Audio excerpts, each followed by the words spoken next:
Good morning students, how are you all? Today we will cover the second chapter from first flight, that is Nelson Mandela Long Walk to Freedom.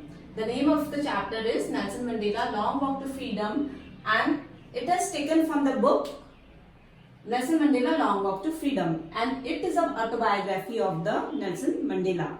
In this chapter, there he is describing about the inauguration ceremony and where he is giving the speech, and he was the first black South African president, and he became the first black South African president after a lot of struggle. So he is describing his struggle in this chapter, what kind of struggle they did and what are the other people with him, those who fought for their freedom.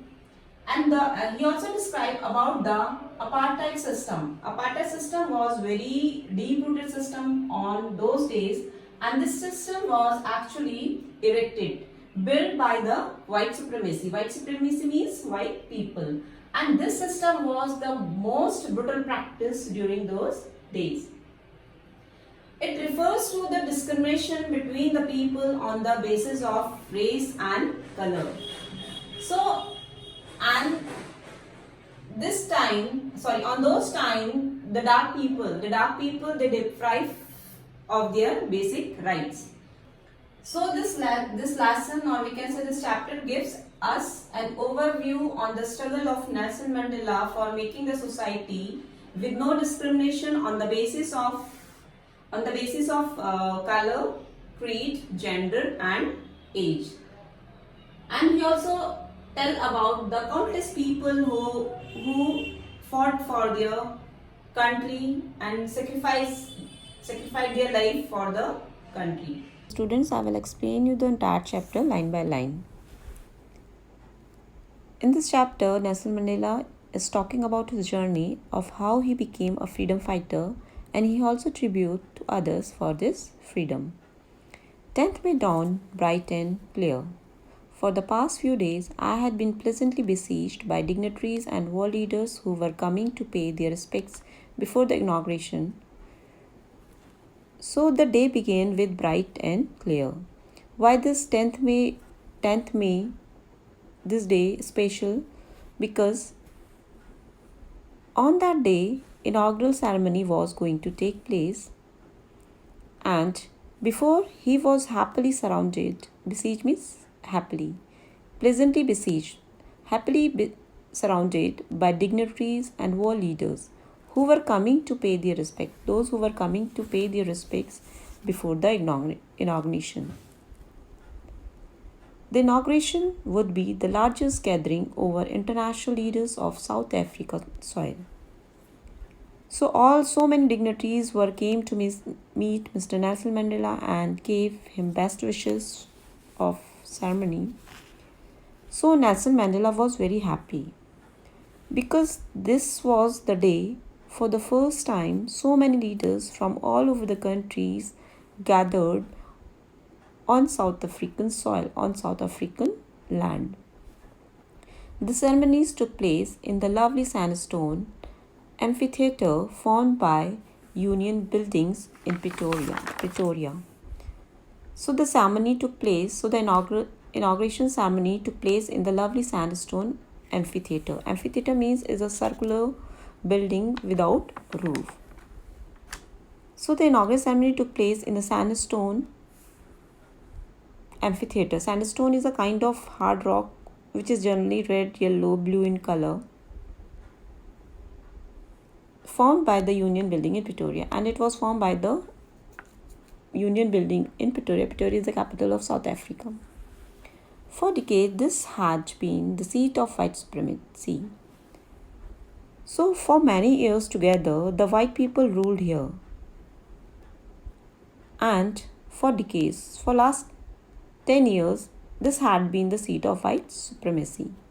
And now it was the site of rainbow gathering of different colors, nations for the installation of South Africa's first democratic non-racial government. So now this place has become the seat of rainbow gathering. That means the people of different castes, creed, or nations are going to gather here just a part of inaugural gathering, just for the installation of South Africa's first democratic non-racial government. On that lovely autumn day, I was accompanied by my daughter Zenian. On the podium, Mr. de Klerk was the first sworn in as second deputy president. So on that day, Nelson Mandela was accompanied. Lovely autumn day, Nelson Mandela was accompanied by his daughter Janani. Janani. On the podium, Mr. de Klerk was first sworn in as second deputy president, and Mr. de Klerk took the oath as a second deputy president. Thabo Mbeki was sworn in as first deputy president. When it was my turn, I pledged to obey and uphold the constitution and to devote myself to the well-being of the republic and its people. So after that, Thabo Mbeki took the oath as a first deputy president, and when it was his turn, Mr. Nelson Mandela turn, he pledged to obey and uphold the constitution, to devote himself to the well-being of the republic and its people. To the assembled guests and the watching world, I said. Then he said, while watching all the guests gathered there and the world, today all of us do, by our presence here, confer glory and hope to newborn liberty. So after taking his oath, he started giving his speech, and in his speech he said that all of them were gathered there for common purpose and give honor to the liberty. Out of the experience of the extraordinary human disaster that lasted too long must be born a society of which all humanity will be proud. So here the liberty means now they are free from the white supremacy. To honor their freedom, now they all are making their own government. The oppression or the outlaw,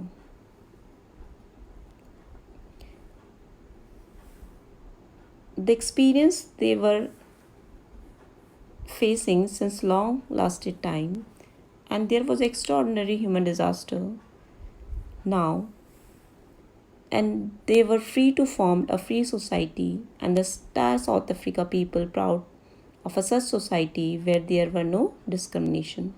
Outlaw not so long ago have today been given the rare privilege to be host the nations of the world of our own soil.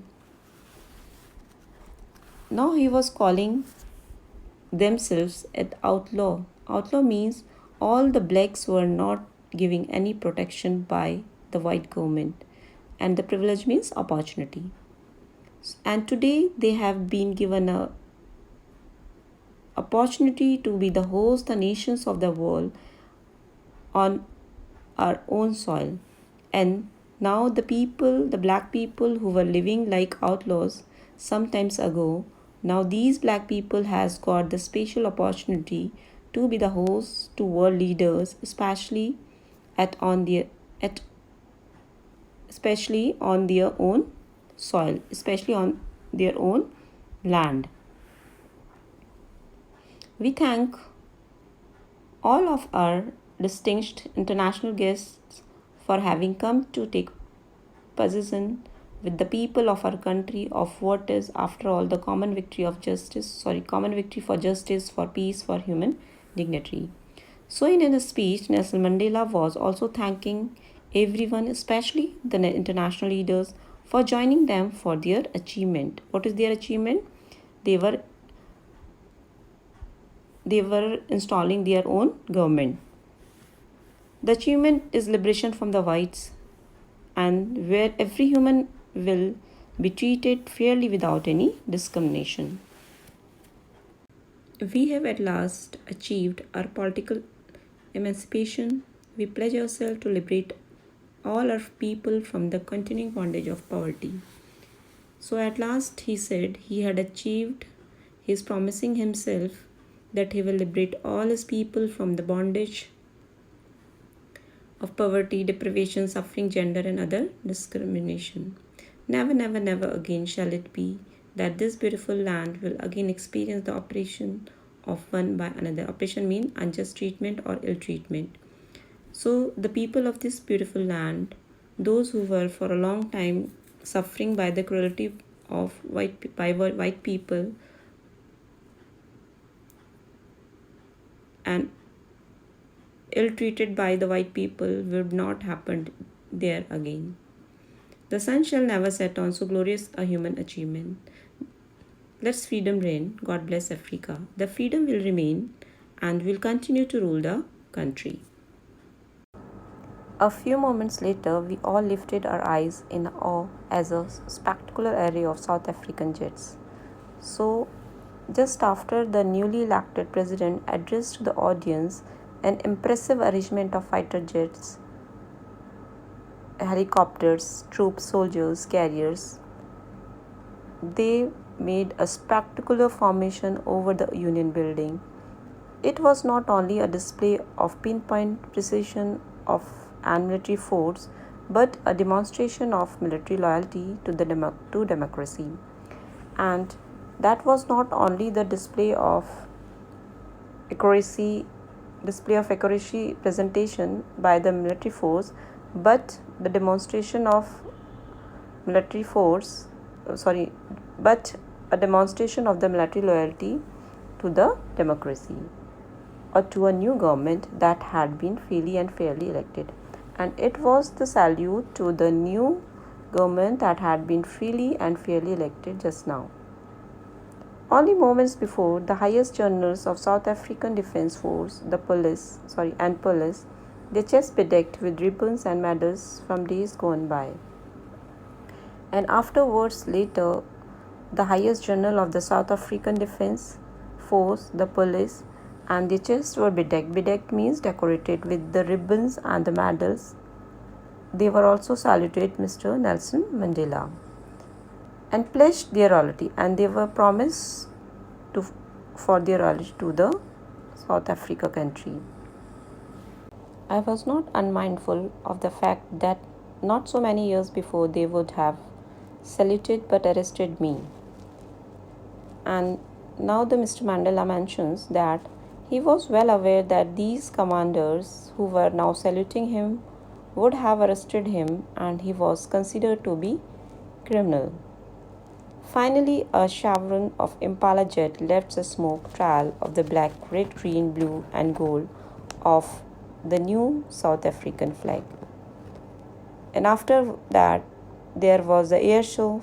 The air show finally ended by making a chevron of Impala. Chevron means a pattern of V shape by Impala jet left a smoke trail, a smoke chain of a black, red, green, blue, and gold of the new South African flag. So here we can say the air show finally ended by making a South African flag in the sky from smoke.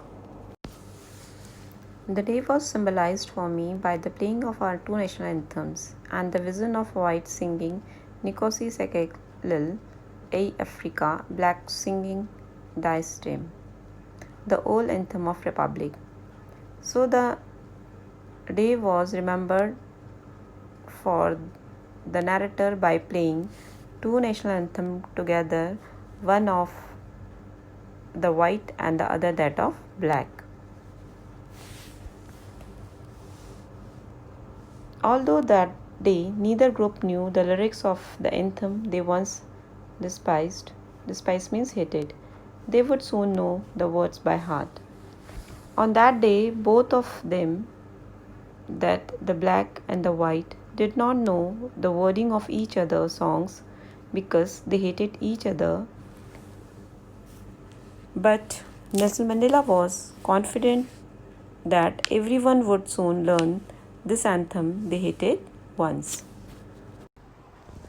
On the day of the inauguration, I was overwhelmed with a sense of history. Overwhelmed means have a strong emotional effect. So, on the day of inaugural ceremony, the author was remembering the days of past, especially the days when system called apartheid emerged. In the first decade of 20th century, a few years after the bitter Anglo-Boer War and before my birth, the white-skinned people of South Africa patched up their differences and erected a system of racial domination against the darker skinned people of their own land. So here erected means they built. So now he is saying, Mr. Mandela was saying that even before he was born itself, these white people started the policies of apartheid, means these white people started dominating black people, and as a resulted in the equality and inferior in treatment of dark skinned people.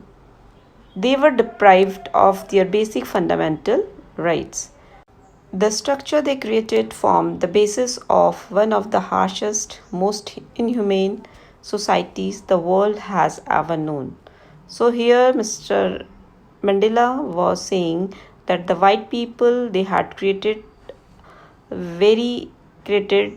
an atmosphere of extreme cruelty, and they form very harshest, most inhumane means cruel society the world has ever known. Now, in the last decade of the 20th century and my own eighth decade as a man. So now he was saying that he was eighth decade as a man. That system had been. Now he is in his eighth decade as a man means he is 80 years old. He overturned forever and replaced by one that recognized the rights and freedoms of all people regardless of the color of their skin. He, along with the countless others, have changed this entire system that treat humans as irrespective of their caste, gender, or age. That day had come about through the unimaginable sacrifices of thousands of my people. So here the National Mandela is telling that day was possible. Which day? When he became the president of South Africa. And that day was possible only because of the sacrifices paid by thousands of his people belonging to South Africa. People whose suffering and courage can never be counted or paid.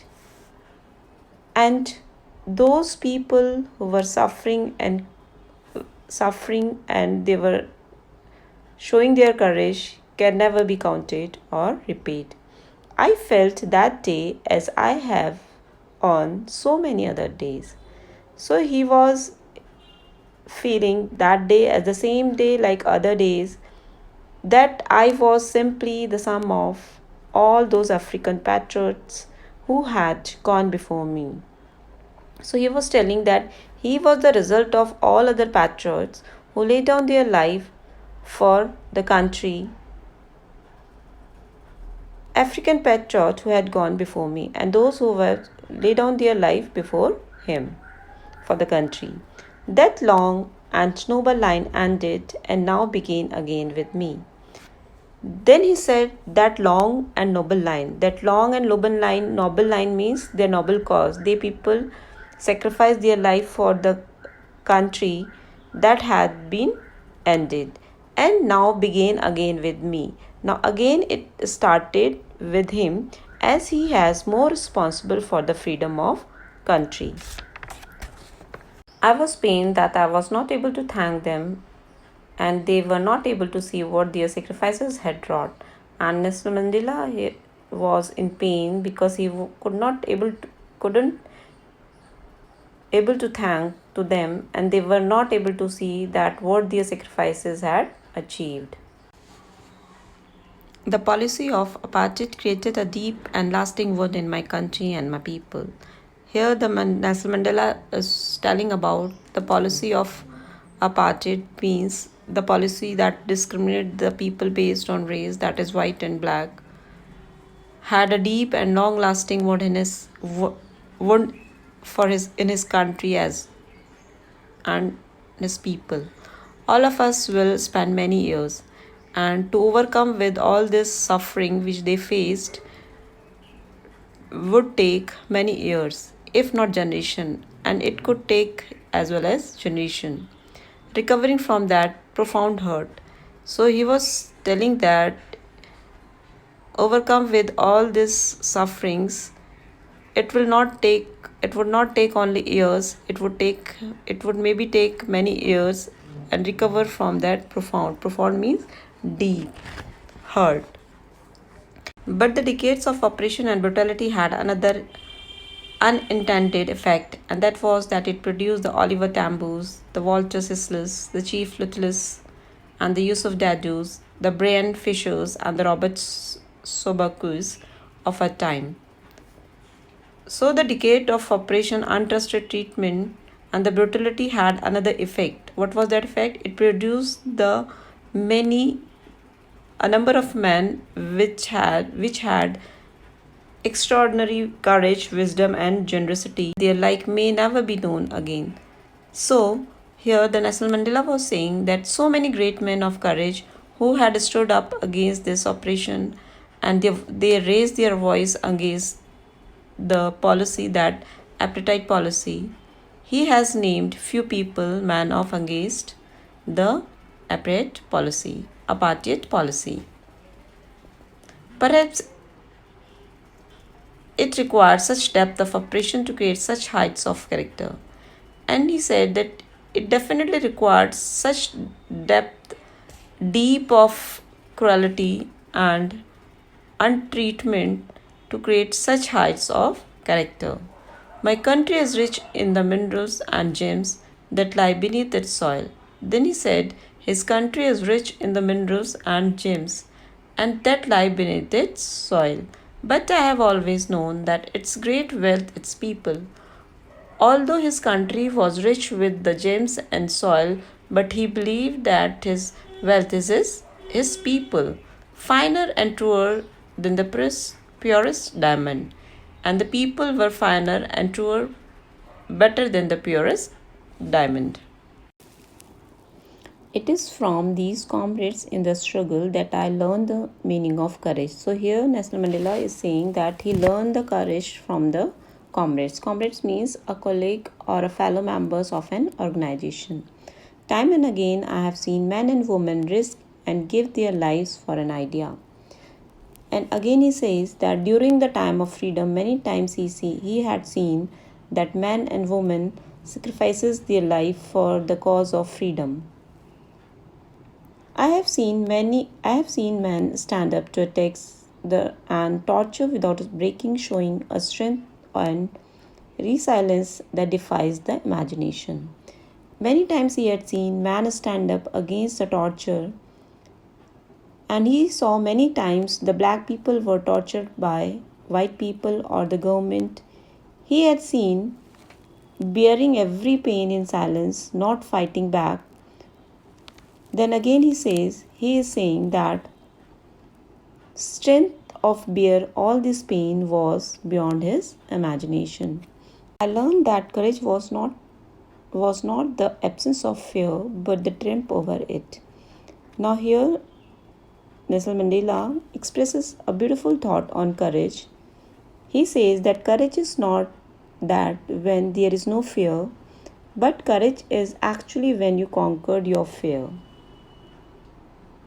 The brave man is not who does not feel afraid, but he who conquers that fear. So, a man is brave only when he does not feel afraid, but actually when he conquered his fear. No one is born hating another person because of the color of his skin, his back or his background or his religion. Nelson Mandela believes that no one is born with hating each other because of his color, his background, or his religion. People must learn to hate, and if they can learn to hate, they can be taught to love. He believes the people only learn hate from society. If they can learn hate, they can be taught to love each other. For love comes more naturally to the human heart than its opposite. He believes that it's very easy for human to love each other rather than hate, because loves come naturally. Even in the grimmest time in prison, when my comrades and I were pushed to our limits. Then he describes the incident of the prison, the saddest times in the prison when he and his comrade were pushed to our limits. Pushed to our limits means pushed to the last point in our ability to bear pain. Means they were suffering with the most hardest time. I would see a glimmer of humanity in one of the guards. Then he saw a glimmer of humanity in one of the guard, perhaps just for a second. For a second, he saw the glimmer of humanity, but it was enough to reassure me and keep me going. And that humanity was enough for him and keep him going and cope up with the situation.